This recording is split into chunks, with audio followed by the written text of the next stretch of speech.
Last time we were discussing about the chiyuv, the obligation of visiting your teacher on the regel, on the holiday.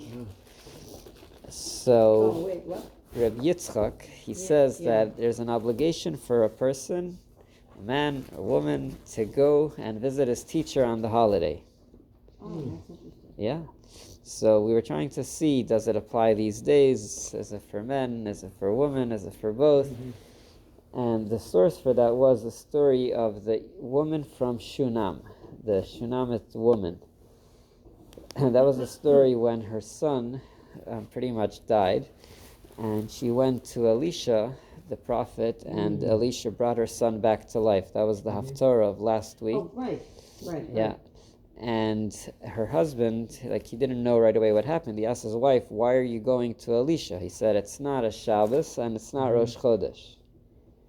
So that implies that if it would be Shabbos or Chodesh, Rosh Chodesh, then that would make sense why she was going. But now he's like, it's a regular day, regular Wednesday, why are you going? It's not Shabbos, it's not Rosh Chodesh. So from there we see that there's 3 times that you should be going to your teacher, which is Shabbos, Rosh Chodesh, and a Yom Tov, a holiday. So we're going to go more in depth into that. We have some copies. By the way, when he brought the life to the child, how did he do that? So, What's the, yeah, it says he go ahead. he kind of laid on top of him. It says he put his mouth on his mouth and he kind of breathed life back into him. And his eyes on his eyes. Yeah.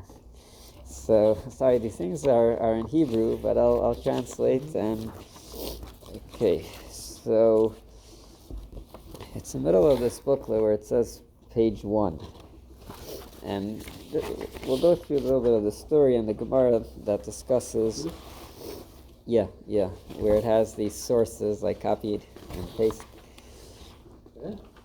Don't have it. A little bit further. It's pretty far in. It's pretty far in. No, I have 2 blank pages. Yeshai, Samach Vav. Oh. Maybe that booklet is. Oh, okay. It's the page that looks like this. I don't have it. It has the number 1 on it. Okay. Oh, we have it now? Okay. Yes. So the first source they bring over here is the story we just spoke about, and we see where it says Chaf Gimel, the pasuk Chaf Gimel. So Vayomer. I don't see. Oh, there it is at the very top. Vasikra? The first pasuk is Vatikra. The next pasuk Chaf Gimel Vayomer, and okay, there it is. everyone got? Vayomer, and he said, Madua at haileches elav hayom. Her husband says to her, "Why are you going to him today? Why are you going to the prophet?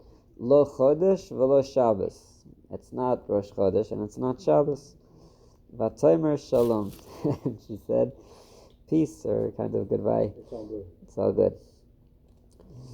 Okay, so there's a commentary here from the Malbim, where it says Chaf Gimel, Madua telaches elav hayom lo chodesh, ki hayom in hagam. This is underlined. You see, everyone has it? It's the Chaf Gimel in the commentary. This is underlined. First column. First column. On the right. Here. Oh, I see that. Very small.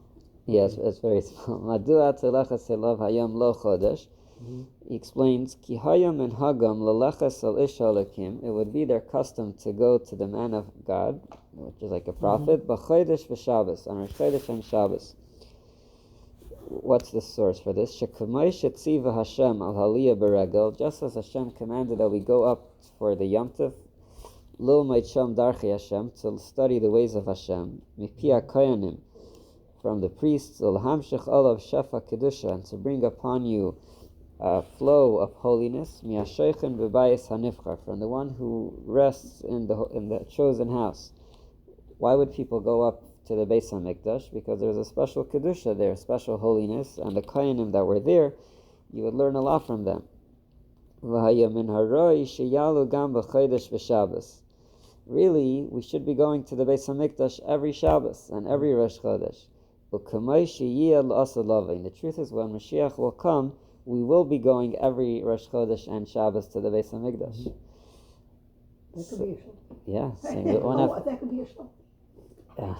we're going to see later how we're going to get there, but either way, Okay. but we won't have to worry about a minion. It says, this is from Yeshaya, V'haya midei chodesh b'chodshei. It says every month, u'midei Shabbos v'Shabbat, and every Shabbos, Yavei kol basar l'shtachves, all flesh will come and bow down, prostrate in front of Hashem. So why don't we do it? Rak shebizman hazeh shehu davar she'i afshar. These days it's impossible to go every week and every Rosh Chodesh. So what would they do if you can't go to the Beis Hamikdash? Hayu holchem b'chodesh Shabbos eitzel hanavi. What's the second best? At least you go to the Navi, the prophet. She'olav Hashem shoichin, because Hashem rests and dwells upon, reveals Himself on the prophet. Kedugmas sheyishkoin b'mikdash kel, as Hashem rests in the Beis Hamikdash. This is a big comparison, comparing a Navi to the Beis Hamikdash. Umimenu yilmedu darchi Hashem, and from him we will study the paths, the ways of Hashem. V'yikablu shava kedusha u'bracha, and they will get an abundance of holiness and blessing. U'b'mayid hayo'elim l'regel l'mikdash hagadol, v'alkein tafas chodesh v'Shabbos bilvad. So on the holiday they would go up to the Beis Hamikdash, but greeting the Navi, that would be on Shabbos and Rosh Chodesh. V'chazal haitziu mizeh, the rabbis learned from this story, shechayev adam lekabel pnei rabbi b'regel, that a person should greet his teacher on the holiday. Ki bizman hazeh she'ein mikdash, these days that we don't have the Beis Hamikdash, yekabolas pnei rabbi b'mekoyim aliyah l'regel, greeting your teacher is in the place or in the stead of going up to the Beis Hamikdash in the regel. Or in place of the prophet. Or in place of the prophet, yeah. We don't have prophets either. Which prophet? Yeah. So that's the thing, because we don't have prophets, so the teacher, the great rabbi, he's instead. I think Ruben was trying to say that currently Judaism is a non-profit organization. Oh. You'll be here all week. He said it, not me. Okay. One is called, one is not. The unopened one is called. The Hagam Shebachodesh v'Shabbos ein chiyuv, even though there is no obligation to go on Rosh Chodesh and Shabbos, kivan she'ein by chiyuv aliyah l'regel, because you don't even have to go up for the regel. U'b'mayid yesh chiyuv b'davar, kivan she'schayvus lalis b'regel. On the Yom Tov, there is an obligation, just as we would have to go up to the Beis Hamikdash. And he concludes, from this pasuk we learn, shekabolas pnei harav, that greeting your teacher, who kemekabel pnei shchina b'mikdash, is just as receiving the shchina in the Beis Hamikdash. So that's powerful. That's a weird. Where is this coming from? Like, who is giving this quote? Who is giving this order? So this is the Malbim. He is one of the commentaries on Nach, on Chumash. Yeah, he's pretty well known. So say the name again. Malbim. Okay. It's an acronym for. I think it's Moshe, the first one. Then the Beis is Ben, Ben Yitzchak Meir, maybe. I have to check for the exact name. Yeah. I mean, we do the best we can. We try, since we're on such a lower level now, from when we had especially the first Beis Hamikdash, that we go as high as we can, which is a learned scholar. In our own day, because we don't even have, someone with a direct connection like a Navi. So we go to a Talmud Chacham, to a teacher. Yeah. So just put it there so people know. Yeah, so people know what it is. Who you part. Just think about the words in Hebrew. Just focus on the words. So Rabbi Yitzchak says a person is actually, if we look at the next where it says Gemara Rosh Hashanah, this is actually where it all started from. We were learning this and the top line where it's underlined. V'amar Rabbi Yitzchak, Chayav Adam lahakbil pnei rabbi beregel. This is the words, this is the source. A person is obligated, chayav, lahakbil, to receive. Even more than to cause to receive. Cause to receive. Pnei rabbi, the face of his teacher on the holiday. So if you think about it, what do we call the davening on Friday night? Kabbalah Shabbos, receiving the Shabbos. So it doesn't say even like to visit the teacher, it says like to receive the face of his teacher. Kabbalah Spanim. Also, before a wedding, we call it a reception, where you greet the bride. It's Kabbalah Spanim, receiving the face. So it's not just that you're going to see him, you're going to receive something from him. Reception. It's actually much closer. Yes, reception. Reception is to receive. And what are you receiving? You're receiving, the words over here is Pnei Rabbi, the face of the teacher. And if you think about the word Panai, face in Hebrew, what does face come from? It comes from the word Pnimiyut, the inside. And it says on a person's face, you could see what's going on a lot of times inside the person. It's an expression from the whole body. Where could you see the person the most, to get to know the person the most? It's from seeing him, from seeing his face. And eyes. Yeah. So when a person is going to see the teacher, I'm saying, if you just want to study what the teacher taught, you could open his book maybe, but there's something of seeing a holy person to receive. You receive the radiance, and we spoke last time, we said that tzaddikim have a power that when they see someone else, they're able to receive if light, if the person is a good person or not. And that's why Avraham, when he says he saw the guests and then he ran towards them. Avraham first saw the light on the malachim, who were like people, and then he ran towards them. Why? Because he saw them. Do you still have tzaddikim today? So there's always tzaddikim, there's always righteous people. Was the Rebbe tzaddik? Yes. Different people follow different tzaddikim or different rabbis, but there's always tzaddikim. So back to this idea that seeing the person's teacher is like seeing the Shekhinah, there's a mitzvah that says that a person should cleave to Hashem. The word is uledavka bay. We should connect, we should cleave to Hashem. So the Gemara asks, how do we do that? How could you really connect to Hashem? And the Gemara says that whoever cleaves to a Talmud Chacham, to a Torah scholar, it's as if he is cleaving to Hashem.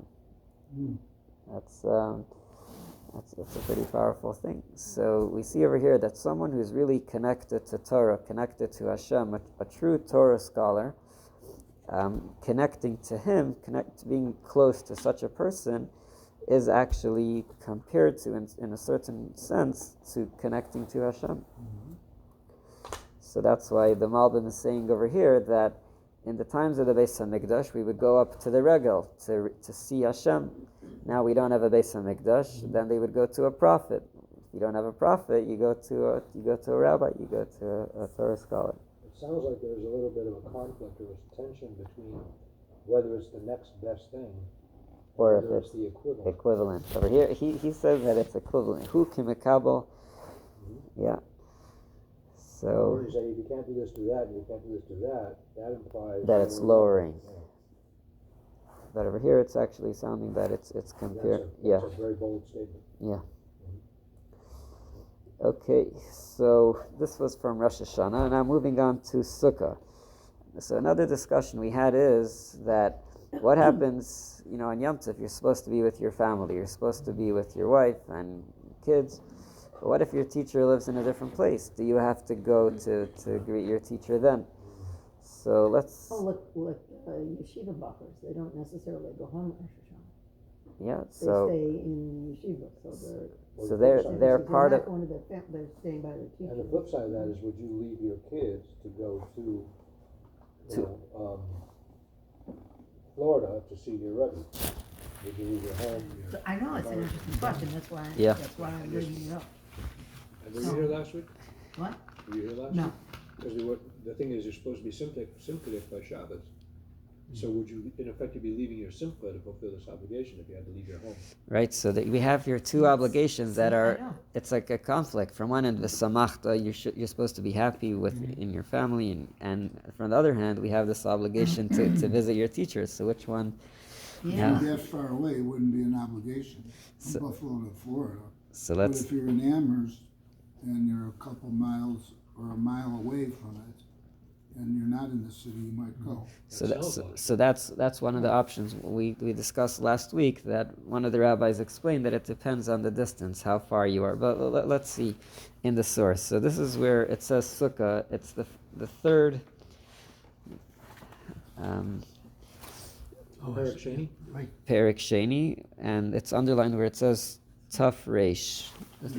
Central column, second line, underline. Central column? Central column.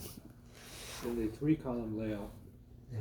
So Taf Reish stands for Taner Rabbanan. The rabbis taught. Maisa b'Rabbi Lai. There was a story with Rabbi Lai.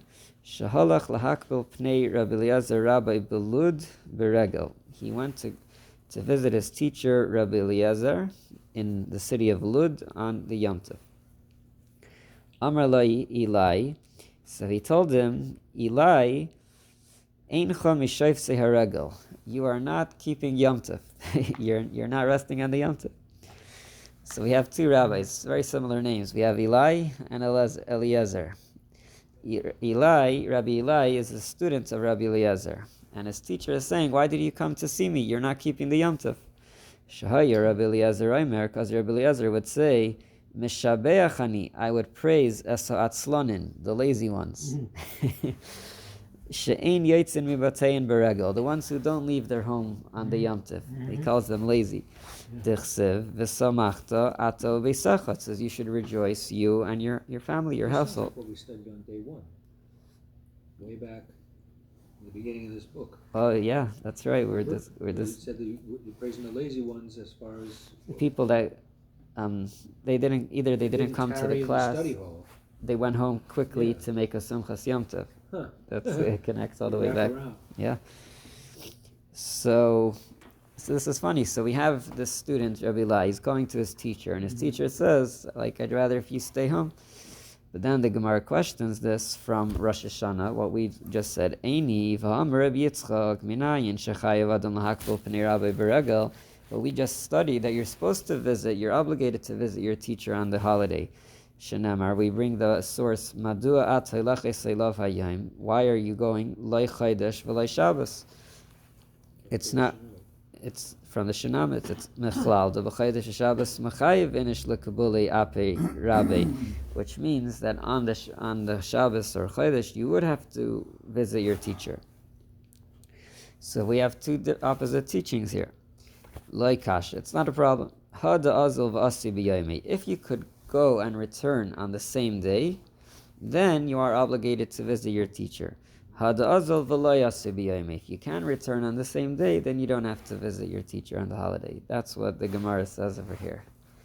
That's how they resolve it. It depends. It depends how far you are. If you're able to return, Rashi says, let's say you have a eruv, or you have it's within the boundaries that you're allowed to walk on Shabbos.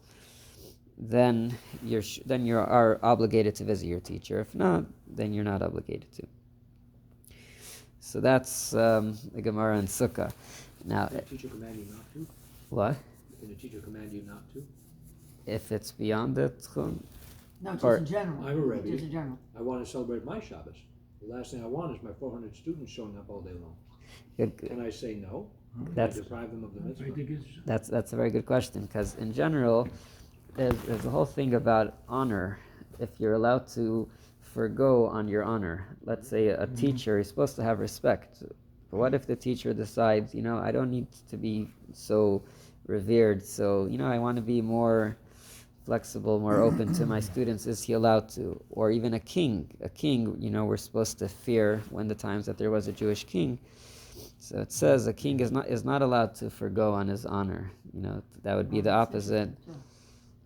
But then the fact that you're supposed to visit your teacher, what is the source of the obligation? Is it out of honor to the teacher, or is it part of Yom Tov? Like what's the category over here?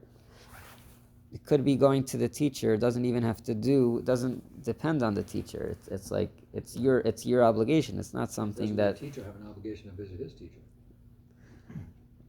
That's You got a parade. then they would all be going So to. you're looking to connect up and receive God, is what you're Yeah. actually doing, so, by going to the teacher. Yeah.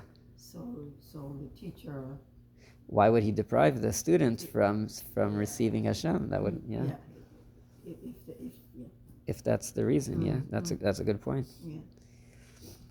It's still, I can see the complications arising. He has Well, to go yeah, he has to oh, go yeah. visit his Rebbe, and it might be that by doing so, his students couldn't go there and back in the day. So if he goes away, then whose students who are they gonna look up to? Yeah. So and the question is, does he have the right to do that? It's an interesting question. Yeah. So they actually discuss that question about if he's able to, be Michael, if he could forgive his honor. Maybe we'll get to that later. So moving along to Shabbos, the next source. Shoel Perek Shlosha? Shoel, yep. Is it still the same commentator or someone else? So there's like a line over here, and So you then think it's someone else? so this is another section in the Talmud. This is from a different place in the tractate of Shabbos. So it says like, yeah, it'll be different people. yep. Amar le Rebbe, le Reb Shimon ben Chalafta. This is another story, and Rebbe says to Reb Shimon ben Chalafta, "Mipnei ma lo hikbalnu panecha beregel, kederech shekbilu avaisai la'avaisecha." He says, why didn't we greet you in the Yom Tov? This is the teacher telling the student. Why didn't I greet you? But Rashi says that he's saying it in a humble way. He basically is asking the other way around. He's saying, why didn't you come greet me? So here we see that there's a certain expectation. He's like, why didn't you come in the regal? You should be coming to the teacher. So he answered him in a metaphor.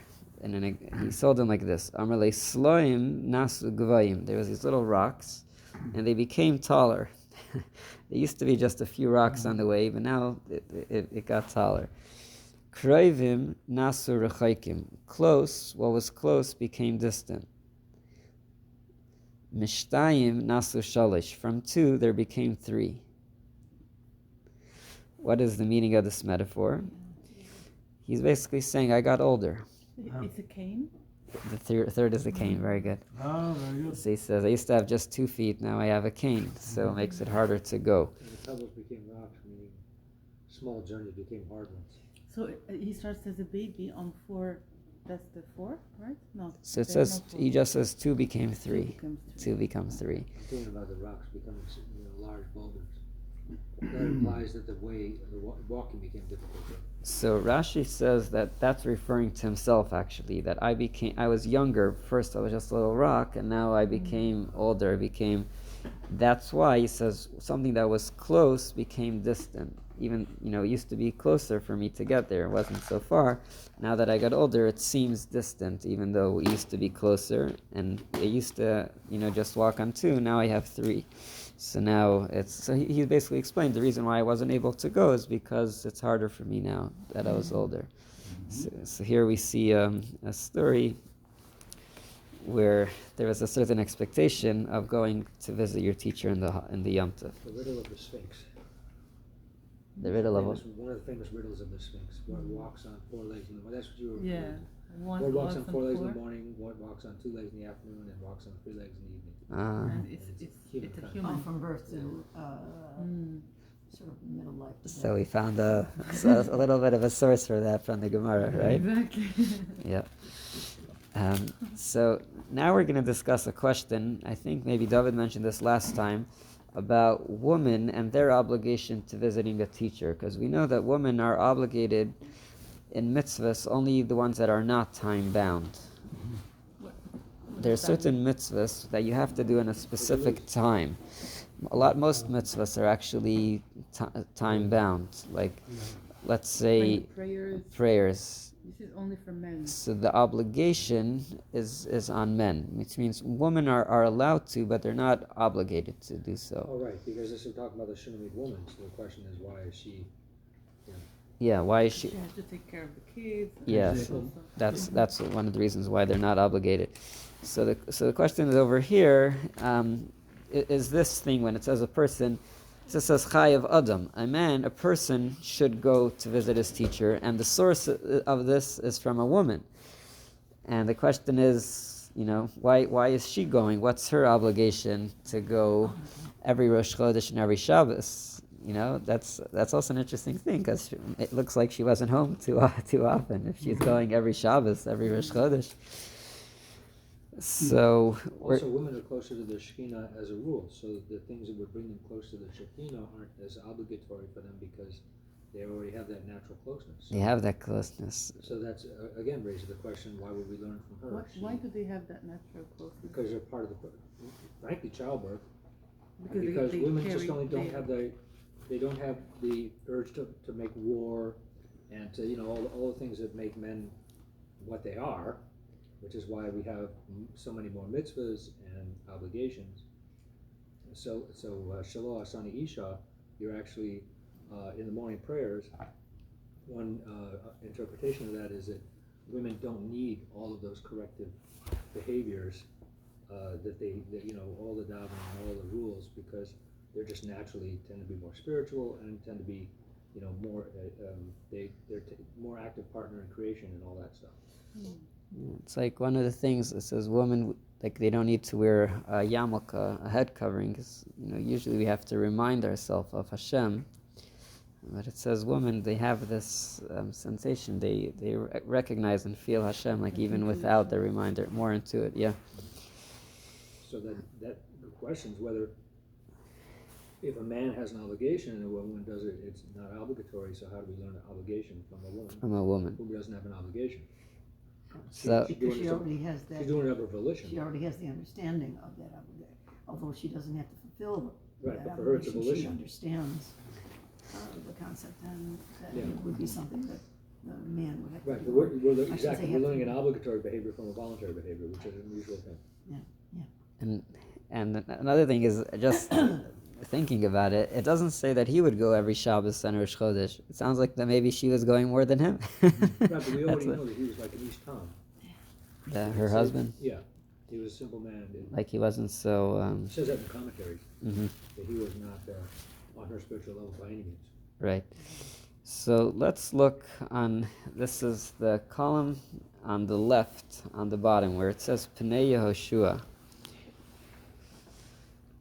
Sorry? The, Oh, yeah, it okay. says Pnei Yehoshua. Yep. The last square. Now, in that paragraph itself, where it's underlined, it's more in the middle, where it says Heich. Yeah. Heich Avshalom Arkein. So he says, how can we say this? The hanashim pturos mitzvahs haseisha as man grama. The rule is the women are exempt from positive mitzvahs that are time bound.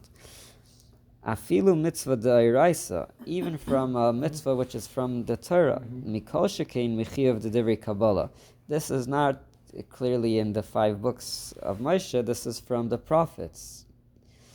Why So, is the funky little finger pointing at that? I don't know. I didn't put it that there. Ela al-karcha tzarech loimer, the b'kai gavna loy mikri mitzvahs asish azman grama. So he's going to say now something very incredible. He says that we are not going to consider this a mitzvah which is time-bound. Shemitzad svara, because if we would just rely on reasoning and logic, hayachayev lahakpil pnei rabbi b'kol shah. Really, we should be seeing our teacher every moment, all the time. So he said it's not time-bound. Really, you should be seeing your teacher all the time. So why don't we just always be with our teacher? But I'm saying it's an amazing principle. So they're saying really you should always be with your teacher. But it doesn't mean that you necessarily have to physically actually be with your teacher. No, he's saying really to actually Are you be. saying that- oh, You should well, always Ideally. So he says why don't we spend all our time being near our teachers? Ella, efshar mishum bittul malacha. He says you have to make money. Or you need to work. People need to. It's not practical. Great idea, but Sheminovitch's it doesn't husband work. was a schlepper. I guess. Oh, But- there's the supper. but- Wow. See? I'll move the boxes. And They that, write but it with an A? With it or with a U? SCHLEPPER, schlepper. Okay. so Not to schlap. Not to slap. Slap. so it's an amazing thing that he's saying that really, ideally, we should be seeing our teacher all the time. The only reason is just technically we have to go to work. That's why we can't always be near our teacher. And just in general, the way we understand teachers in the Torah and in Gemara, it's on a whole different level, because there is this concept of shimush talmid chacham, which means like serving a teacher. In the Gemara, there's a lot of stories that it's not just that you come to a class and you study like a lesson from a teacher. There would be this idea of observing the teacher, seeing how the teacher acts throughout the day. Even when he's not teaching, because we're talking about a real teacher, someone who is on a very elevated and spiritual high connection to Hashem.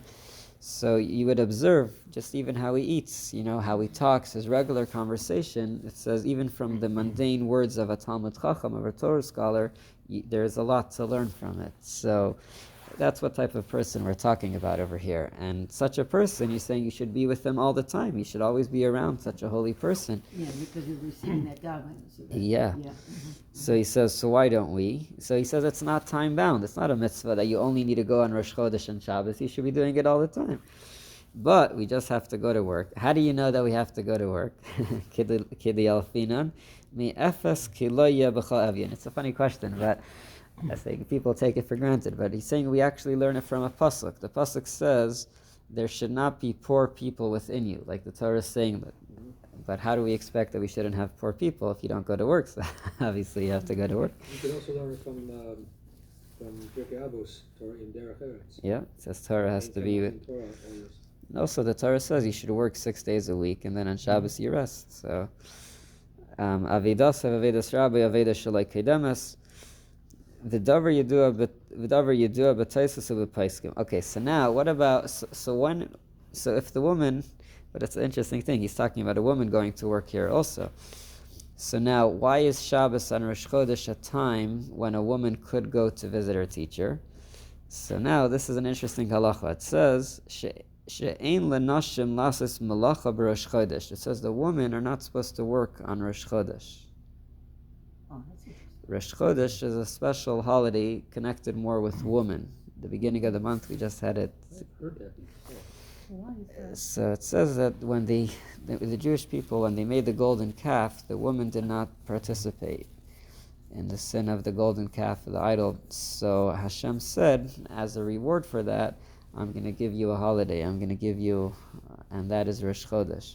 So it says the woman should not be doing like extra hard work, like laundry or things like that on Rosh Chodesh. Oh, you know what? That was the only commandment that they had. At the time of the golden calf, they hadn't received the Torah from Mount Sinai yet. They have. They received it. There's different opinions when the golden calf happened, but if He you was look up- in the... he was still Moshe was up on the mountain receiving the Torah. He hadn't given it over yet. He comes down. God says, "Look what your people are doing." He drops the first commandment. So they hadn't received. Have they received the Aseret Dibros yet? Yeah, if you look at the order of the Torah, Yisro is where you have the story of Matan Torah, then Mishpatim, then you have the whole story of the Mishkan, and then only after that the Torah says the story of the golden calf. And you're supposed to if- take that okay. If that's there's different opinions, but Okay. So Rosh Chodesh is a day of the full moon, right? it's the first day of the month. It's Okay, when there's but no is it when linked you to don't the see moon? it. Yeah, Oh. Rosh- After the new moon. Yeah, but not completely. There's sometimes they have one day, sometimes they have two. But you see it, like it's. That's Yeah. That's how they inaugurate the month back in the day. Yeah. but now you barely see it on Rosh Chodesh. You that- don't necessarily see the moon on Rosh Chodesh. No, it's just the birth. It's just the Beyond crescent, it's like a little sliver Yeah. of light. If Yeah. at all. and Then that you can interpolate additional months. You can interpolate additional days to make the years line up. So sometimes it breaks from that. You know, they calculate the new moon, but then they know they need an extra day, so they say take 2 days of Rosh Chodesh. So yeah, it's linked to the moon, but it's not slavishly so. Yeah, there's a lot of discussion also in Kabbalah about the connection between woman and moon. Yeah. Oh, yeah. Wax and Yeah. waning, Sure. It's. Nida. I always felt Yeah. that I had a very, very special connection to the moon. Yeah. Yes. Yeah, we do. Very strong one. Mm-hmm. Yeah. So. Pretty cool. And Dorian is moony. What'd you say? But there's an opinion that that's the only mitzvah that they had at the Mhm. time. But And so God exempted them from malacha on the one mitzvah.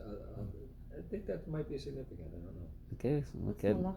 work. Work. Works. So we're saying here like this. So according to the Svara, he says logically we should be seeing the teacher all the time. Problem is we have to work. But which days do women not work? Shabbos and Rosh Chodesh. So her husband says it's not Shabbos, it's not Rosh Chodesh, it's a regular work day. Where are you going to the Navi? You go to work. That's what he's saying. Kideisa b'Yerushalmi b'Perker Rebbe Lezer nimtza de lefiza asi shaper de benashvim hishvur Rosh Chodesh l'Shabbos hamayid. So What's what? let's see. He's saying that it makes It's sense, just the last word. hishvu, that they compare. Water?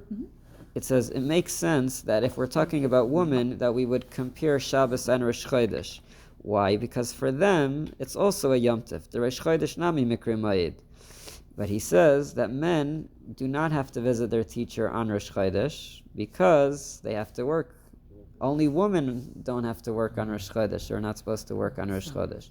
So he's saying an interesting chiddush. He's saying that men, Shabbos, we should be visiting our teacher. On a Yom Tov, we should be visiting our teacher. But Rosh Chodesh, it's something that not as much. Now he continues. Now he says like this: Why are we visiting a teacher? We're visiting a teacher to study Torah. Now this is another discussion: Are women obligated in studying Torah? It's not time bound. It takes up a lot of time Not- consuming. But Yeah. not Not specific time bound, to. except it takes a real lot of time. Yeah, but if you think about it, studying Yes. Torah is a lot connected to doing mitzvahs. So let's see. So he says, "Nehidim ikra din af benashim loy shayich klal din ze kivan din ashim einam chayavim mitalmud Torah." He's saying that women are not obligated to study Torah. So how he's asking? So there's two problems. First of all, he says it's time bound. So he answered that problem. He said it's not really time bound because logically you would have to see the teacher all the time. But why are you going to the teacher? To study Torah. But are women obligated to study Torah? He says no. So why are they going? Kivan dekra b'shuna misha'eksiv sheholcha lagabi Elisha shahaya navis. He says it's a different. She was going to a prophet. It wasn't just to study Torah. This was a different thing. V'haya tadir etzla. And as we know in the story, the prophet would he would go many times and stay by her house. She prepared a special room for Elisha. She prepared a table and a bed. V'hikira b'maisav shaya ish kadesh. And she was able to tell from his action that he was a holy person. Mishum hachi hitzricha leilech lekabel panav. That's why she felt that she needs to go see this teacher. Kain near Ali. That's what he understands. So he says it wasn't so much to study Torah; it was just to be near a holy man, to connect to a holy man. Yeah, and that's why she was going. And you see over here, she was very spiritually in tune, and she felt that she wants to be by the Navi, by the holy person. Okay, moving along over here. So that was a little bit about woman and greeting the teacher. Same page? This is page 2 over here. Yep. This is from Chagiga. Chagiga, as in a holiday. Chagiga is a festival. Chagiga. So where it says the Rebbe Yaakov, it's underlined. The Rebbe Yaakov. You have a place? No, my second page. You said the second page in the. No, not in the booklet. The second page following the word.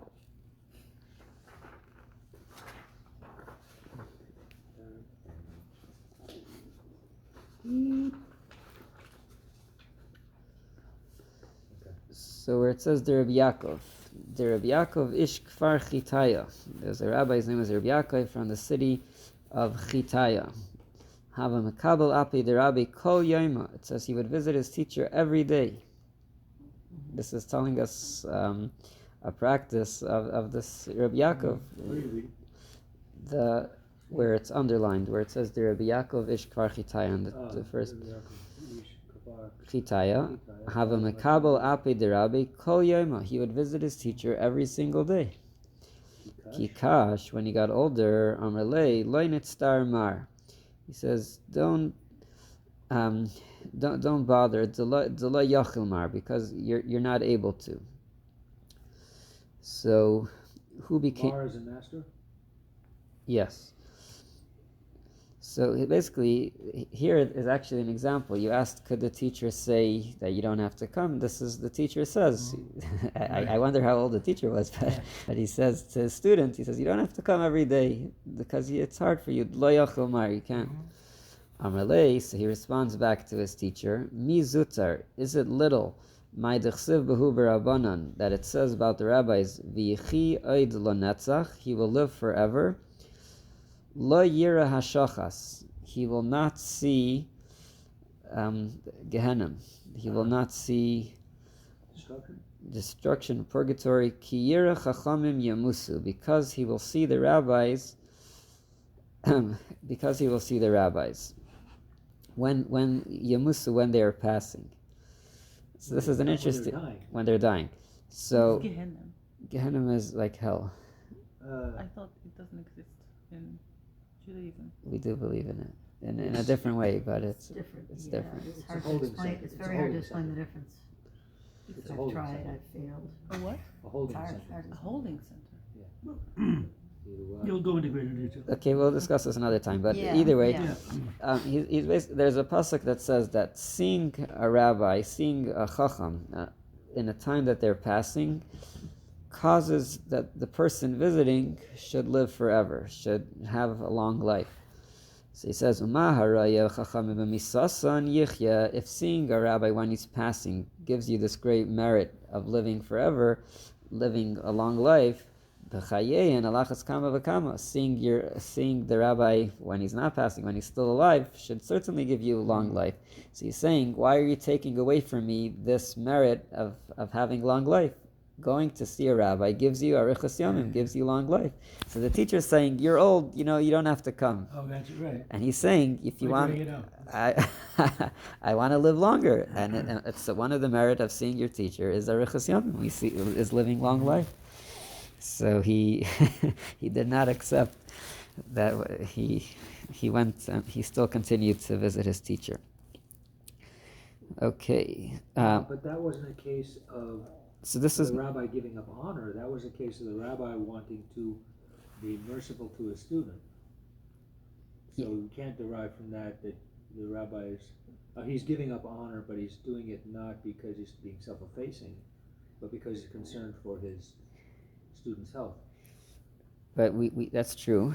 But we also see that it's up to the rabbi, which means that the rabbi is able to say, like, you don't have to come. But another difference is this is every day. Before we were talking about Shabbos and Rosh Chodesh, here is coming actually every day. So that's also different. So going back to women and studying Torah and things like that, so we'll look at Sefer Hasidim. This is an interesting Sefer. We're going to jump to the third in the right column where it says Sefer Hasidim. Book of Underneath the second horizontal. where it says Chayav Adam. So he says, this is about teaching Torah to girls, to women. He says, Chayav Adam lilmaid lebenaisav hamitzvahs, kagain piskei halachos. A person should teach his daughters the mitzvahs, which that includes halacha, telling them what they're responsible to do. So now there is other places in the Talmud where it says that there's another place where it says that you shouldn't be teaching a woman Torah. He says this is referring to the depth and the deep reasoning behind the mitzvahs. Aval halachas mitzvahs, but the halacha, what the person is supposed to do, yilmad la. This you should be teaching. She'im lo teda hilchas Shabbos, if she's not taught the laws of Shabbos, heich tishmer Shabbos, how is she going to keep Shabbos? V'chein kol mitzvahs, and all the mitzvahs, you have to study in order to do. K'dei lasis lizar b'mitzvahs. And he says, how do we know? Where do we see in the Torah woman studying Torah? Sharei b'mei Chizkiah melech Yehuda. He says, in the days of Chizkiah, the king of Yehuda, anashim v'nashim, men and women, gedolim uktanim, old and young, yadu afilu taros v'kadshim. They knew even the complex halachas of purity and impurity and the karbanos. He's saying that's taros and kachim are not simple things to study, but they needed to know that laws of purity and impurity, and they knew that. And he brings another source. Those are still practical, aren't they? Kachim, karbanos, not really, and They Tara. were in the day. They were then. They But it's yeah very yeah. complicated stuff. So in the time when they were practical, that's when they That's when they need Right. exactly that's the point that he's making, that Yeah. that they should know the laws. And he brings another source from Hakel. It says, gather gather the nation, ha'anashim v'ataf, the men, women, and children, and the king would be teaching Torah for everyone, for the men, women, and children that were assembled. Because if Tahara and Kedoshim are practical, when the Beis Hamikdash Haya Kayam, when the Beis Hamikdash was standing, then what a woman couldn't learn, the Ein Yaakov, because they're not practical. But we see we're learning about Ein Yaakov, and this is practical. This is it depends, but it depends what you consider practical, because Ein Yaakov has a lot of practical lessons also. Either way, we'll go to where we have again this funny hand on the side, Oh, the funny hand, yeah. where it says V'hashunamis hayleches v'shemas hadrasha mipi Elisha, and this Shunamis woman was going to hear the drasha, the teaching from Elisha, another source that a woman is going to study Torah. So again, this is a source for a woman studying Torah. Well, is it given over somewhere that a woman should not learn Torah? You understand what I'm saying? Many people say Or the woman is not obligated to learn Torah, but can benefit from learning it, but she's not obligated to learn it, or to study, or whatever. I don't know what terminology we use exactly. So yeah, there's a big discussion about that, I don't know. and also things have changed in certain ways. Like, there used to be that there would only be yeshivas for boys. There wouldn't be a yeshiva for girls. Right, This is right. more of This is a modern times. That now we have girls seminaries But Beth has asked a and basic question. yeah, if it's Where do we learn that women shouldn't? We've already got several sources for why they should. Do we have derivation for why they shouldn't? so he just brought this. It says that there's a certain. I heard you say it in there somewhere. I didn't want to focus on it, but Sorry. We don't have to, it's just, No, we study terrible stuff, so why not study this too?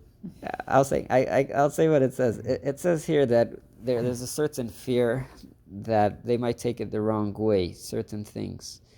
So it says that the whole depth, or like the back and forth in the Gemara, or like the whole depth, it says that it says over here, it shouldn't be taught to women. It says because they might take it the wrong way. That could be for different reasons. Maybe they're sensitive to certain things. Machlokas, you mean? Like the machlokas are good? Yeah, like the. Machlokas means disagreement, quarreling. yeah, I was gonna say the Sometimes the rabbis get very sharp with each argumentativeness- other. I'm sorry, what? Sometimes the rabbis get very sharp with each other. That's what I was interested to say. So things can become very argumentative, things can get very, it's like Okay. conflict. So it Yeah. might be too much for a So- sensitive woman's On a physical psyche, or- basis, running a household then was much more time consuming than it is now. Yeah, it's like where do you have the So it's time another, yeah. But there've always been exceptional women who studied, and we have Yeah. great The rabbis exception. who, they're exceptions, but they show that in certain cases where a woman has particular talent, you can remove, and certainly if you can afford to, you can remove the burden of housekeeping so that she can become the talented person that she is. But what's the name of that famous woman? Bruria? Yeah. She was a great What's her name? Beruria. She was Beruria. she's in the Talmud on the level with the sages, or she wasn't a Rishon. She was No, she was in the times of the she was, I think, in the times of Rabbi Meir, the time of the Mishnah.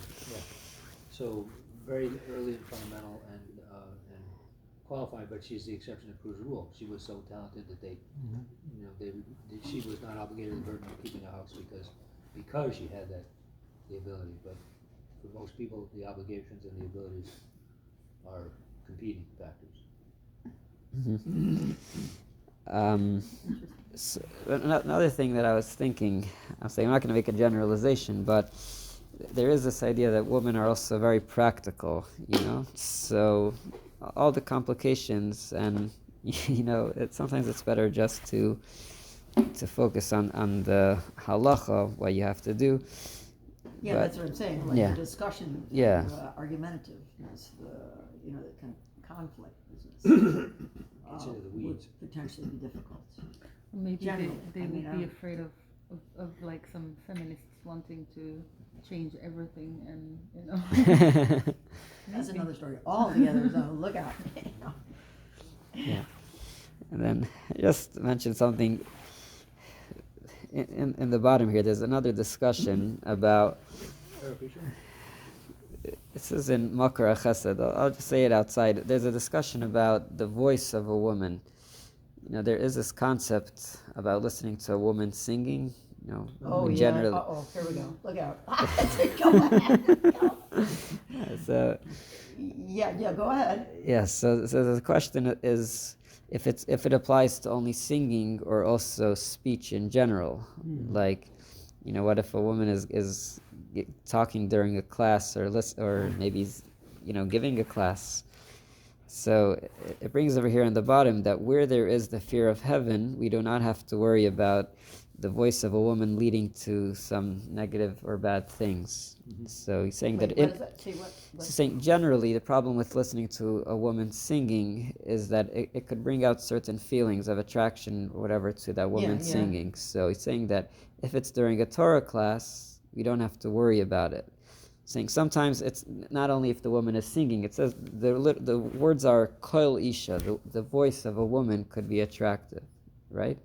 So if she's participating in the class, what if this Shunamis woman is in the class and she has something to say or whatever? Could she speak up during the class? So he's saying it's not an issue, it's not a problem, because in the place that we're talking about, obviously fear of Hashem and the Torah study, we don't have to worry that anything negative will come out from this. That's what he's saying. Yeah, that's tough for me, I have to tell you. So for example, at the bris, Yeah. my son spoke, my husband spoke, I wanted to speak, and I knew not to do it. I mean, I didn't ask permission to speak, but it's an interesting concept that I have difficulty with. But Okay. Yeah. There's Okay. We'll do one last source over here on the bottom. This is from Sukkah. So it all ties in all the different Yom Tovs. We have here Rosh Hashanah and Sukkot. Yeah, we're almost finished over here. it's So almost over, yeah. okay. So where it says Itmar Naye Sukkah. So we know there's different people. There's people that decorate the sukkah, right? Yeah. And you have these different things hanging from the sukkah. Now, Yeah. sometimes that could cause a problem, which means if you hang like a curtain or something in the sukkah, then that could be a separation between you and the sukkah. And then your header is not under the schach, it's under these decorations. So there's a whole discussion over here, and they bring a story that Reb Chisda v'Rabba bar Rav Huna, two rabbis, that they were sleeping. Some people also sleep in the sukkah, in a sukkah that had these decorations, which would make the sukkah invalid, which is not a kosher sukkah. And we caught the rabbis. They were sleeping in the sukkah. They were sleeping in this sukkah that wasn't kosher. Ishtiku v'lo yamru v'lo midi, and there were other rabbis that were present, and they didn't tell them anything. So they're like, "Hey, why didn't you speak up?" So Amrulay, they said, Anan shluchei mitzvah anan. They said, we are messengers of a mitzvah. Upturim in a sukkah. We're not obligated to sleep to be in the sukkah. We're not obligated to sleep in the sukkah. We're not obligated to sleep to be in the sukkah. We don't have to. We're doing a mitzvah. It says when you're doing one mitzvah, sometimes you're exempt from another mitzvah. So they said. So they were trying to prove. They're like, hey, maybe you could be in such a sukkah. Maybe these decorations are not making the sukkah invalid because look, we found rabbis being in the sukkah, and the sukkah, according to other rabbis, wouldn't be kosher. So they said, no, that's not a proof. Because the reason why they were in that sukkah is because they didn't have to be in a sukkah. They were just being there because they needed a place to sleep, but they were not obligated. Now, what mitzvah were they doing? Rashi says they were shluchei mitzvah, lahakbil pnei rosh goyla. What were they doing? They were visiting the rabbi. They were visiting Rosh Goyla, which is the head of the Golus, of the exile, which means we're talking not in the times of in times of Yehuda Nasi, and it says the Chayav. Rashi brings this. Lahak bil pnei rabbi beregel. We know that you're obligated to visit your teacher in the holiday. And those people are exempt from sukkah, like we said, shluchei mitzvah p'turim in a sukkah. So the reason why they didn't have to be in the sukkah because they were on the way traveling to visit and to greet their rabbi on the holiday, on the regel. Now the reason why this Gemara, this source is so important, is because there's a whole discussion if it applies these days. And this Gemara, it says Reish Goyla. We're talking about in the exile, in the diaspora. We're not talking about in the times, we're talking even later, and we still see that this obligation applies. So some people ask, how could you say that it doesn't apply these days? We have here a clear story that much later on, they were still going to visit their rabbi. They say Masud. Yes? Yeah. And they're saying that they weren't obligated to perform that mitzvah d'oraisa, or that sleeping in the sukkah is in addition to eating with the bracha leishei b'sukkah. Some the pater that they're completely absolved of a mitzvah d'oraisa by. If there are two mitzvahs d'oraisa and you're doing one, you don't have to worry about the Yeah, other. visiting your teacher is a mitzvah d'oraisa. So you see here that you see here the strength. What you see. So it's actually from the Nevi'im. Yeah, no, that's my point. Yeah. That's added on later. So you're saying how could that take away the mitzvah of sukkah? Yeah, that's my question. Yeah.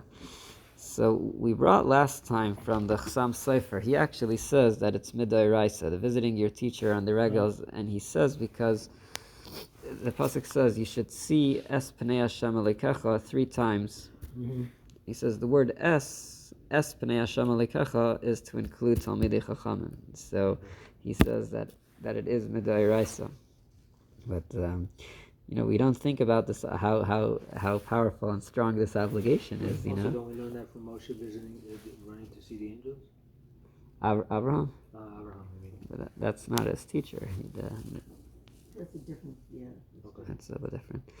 All right, so this is Shekayach. There's still more on this topic. Well, yeah, I'm sure. Yeah. to be You scratch the surface or the tip of the iceberg or something. So there's a lot of interesting things about this. Yeah. Very good. Yeah, Shekayach. Aleichem Shalom. You were talking about visiting a teacher. He's worried about his student getting old, the student getting old, and I just want to point out that you're 30 years younger than all of us. So, I mean, not all of us. I was thinking about it. It's like, It's on. I'm 3 times your age. Mm-hmm. That's a mind blower. Yeah, I come here to study. You're my teacher. So. It's fascinating. It's Teach you to learn, but yeah. yeah. So it's 8 past 10. We slept a little bit. We slept a little bit. But We're slipping all good. We started a little bit late, so we finished a little bit late. Yeah. I really. That's it. See, that's a language I always wish I'd learned. Is Yiddish because it's just every word is so special.